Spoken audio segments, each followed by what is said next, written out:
How to engrave a cutting board on the Xtool M1 machine. Place your cutting board in the machine. This material is maple. Go to open plane, then hit auto measure. Set your power at 90, speed at 80. Align your image. Hit framing.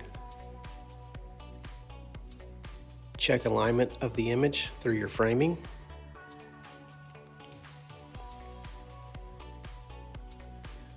Once the cutting board is finished, take it out of the machine.